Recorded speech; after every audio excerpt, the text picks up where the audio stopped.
एक दफा का जिक्र है। सरसब्ज पहाड़ियों से घरी हुई एक छोटी सी बस्ती में दो बहन भाई रहते थे, राफी और आयशा। राफी, बड़ा भाई, अपनी चालाकी के लिए मशहूर था, मगर वो अक्सर अपनी चालाकी को शरारतों के लिए इस्तेमाल करता था। आयशा, इसकी छोटी बहन, नेक दिल थी, मगर राफी के शरारती कामों में बह आसानी से शामिल हो जाती थी। एक दिन दोपहर के वक्त, जब वो अपने घर के बाग में खेल रहे थे, इन्हें एक पुराना, धूल से भरा हुआ संदूक मिला। संदूक के अंदर उन्हें एक चमकदार लकड़ी की छुड़ी मिली जिस पर प्रासरार नक्श व नुगार बने हुए थे। तजस्सुस से भरे हुए वो छुड़ी को अपनी दादी जहरा के पास ले गए। दादी जहरा की आंखें छुड़ी को देखकर पहचान से चमक उठीं। मेरे प्यारे बच्चों, ये एक जादुई छुड़ी है, उन्होंने वजाहत की। ये ख्वाहिशात पूरी कर सकती है, मगर याद रखो, इसे अक्लमंदी और नेकी के साथ इस्तेमाल करना चाहिए। अगर उसे खुद गर्जी या बेवकूफ़ी से इस्तेमाल किया गया तो ये मुश्किलात पैदा कर सकती है। जो दादी जहरा की वार्निंग को नज़रअंदाज करते हुए राफी ने फौरन एक बड़ी मिठाई के ढेर की ख्वाहिश की।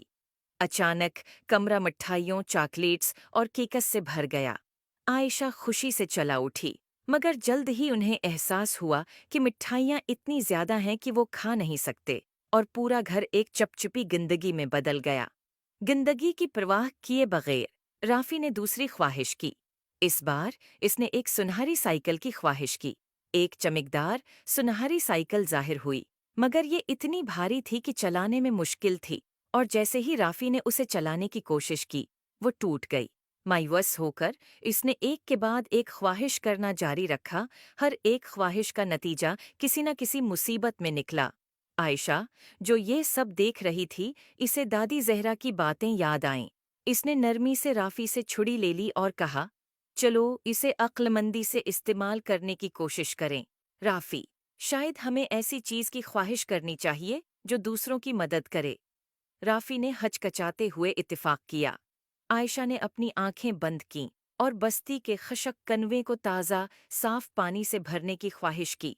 जादुई छुड़ी रोशन हो गई, और जब वो कनवे की तरफ दौड़े तो उन्हें कनवा चमकते हुए पानी से भरा हुआ मिला। देहाती खुशी से झूम उठे और राफी और आयशा का शुक्रिया अदा करने लगे।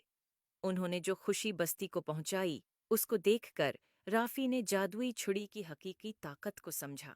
इसने अपनी पछली बेवकूफ़ियों के लिए आयशा और दादी जहरा से माजरत की। इस दिन के बाद राफी और आयशा ने जादुई छुड़ी को सिर्फ नेक कामों के लिए इस्तेमाल किया, जिससे उनकी बस्ती खुशहाल हो गई। किसी नन्मा अखलाक, इस कहानी से सीखने को मिलता है कि ताकत और वसाइल को अक्लमंदी और नेकी के साथ इस्तेमाल करना चाहिए। खुद गर्जी या बेवकूफ़ाना अमल मुसीबत ला सकते हैं, मगर जब उन्हें दूसरों की मदद के लिए इस्तेमाल किया जाए तो वो खुशी और खुशहाली ला सकते हैं। उम्मीद है आपको स्टोरी पसंद ए होगी। Thanks for watching. Please like and subscribe my YouTube channel.